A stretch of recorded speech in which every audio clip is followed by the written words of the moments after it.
Recording by Andrea Fiore. The Secret of Dreams by Yaki Razasan. Chapter 3. How to Evolve the Larger Consciousness. It is a very difficult matter for the layman to bring his actual astral experiences into the waking state, but fortunately for us, any faculty that is lacking may be evolved. It takes a very sensitive instrument to register all that is seen, heard, and done while out of the body.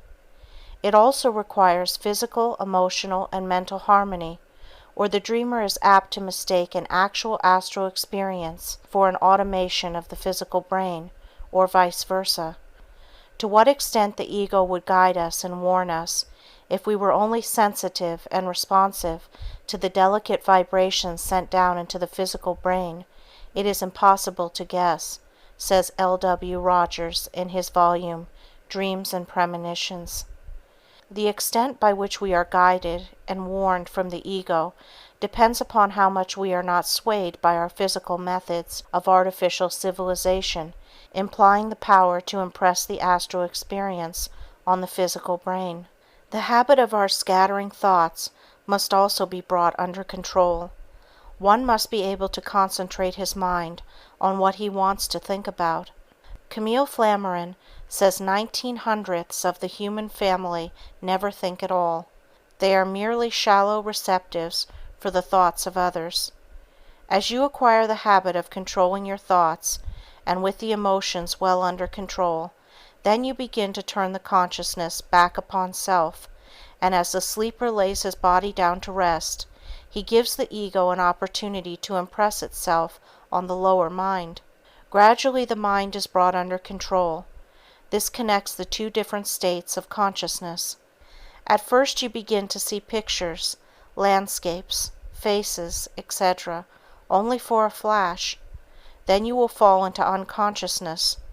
Once this state is attained, if continued, the rest will not be so difficult. With practice you will be conscious of yourself leaving your body, conscious of yourself looking down on your body asleep, and seeing yourself going on a journey to inspire a friend or to acquire some knowledge of something you are studying in physical life. In this way you make your nights as well as your days to be of assistance to others.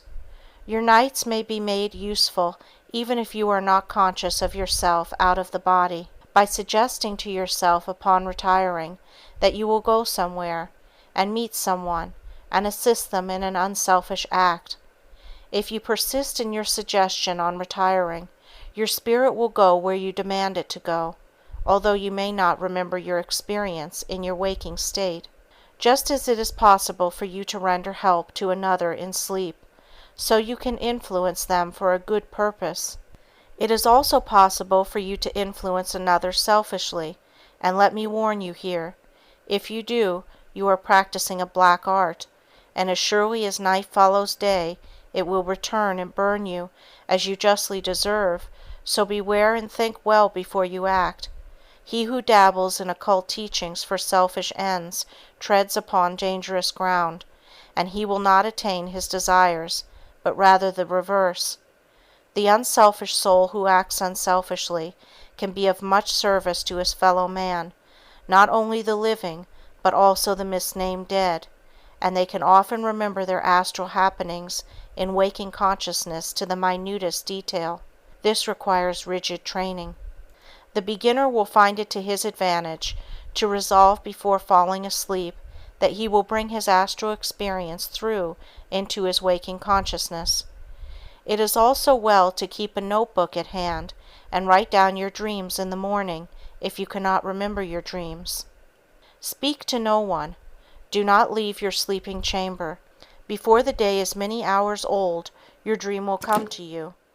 In this way, if the student is patient and sincere, he will, in time, be able to find out many things of the invisible realm where his soul functions during the time his body sleeps. I do not claim that our physical plane affairs should be guided entirely by dreams, nor are dreams of the fortune-telling variety to be relied upon. You must use your reason and judgment in this the same as anything else, and only when the student has attained to that point in his development where there is no break in consciousness may he be guided by the astral life. The mystic and sages go beyond the astral life. They go into a state of dreamlessness. Listen to what a great mystic said: "In waking state we are conscious of the objective universe. In dreaming we are conscious of the inner world. Then we are of great help to the living and also the misnamed dead. The true seer turns the light of consciousness back upon itself, and in its own light sees the gloom of nothingness. Imagine for a moment the absolute non-existence of the vast world devoid of sight and sound. What remains a vast space. Imagine the vast space to be a void of ether and the subtle seeds of creation. Perfect stillness reigns supreme over the ocean of universal space, beginningless and endless. What supports it? It is supportless, soundless, cloudless. He does not see, yet he is not blind; does not hear, yet he is not deaf.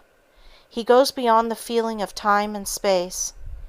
Every time the true seer enters a state of dreamless sleep, he enjoys the span of ethereal glory. His consciousness is centered in the bosom of the Absolute." End of Chapter 3. Recording by Andrea Fiore. End of The Secret of Dreams by Yaki Rezazan.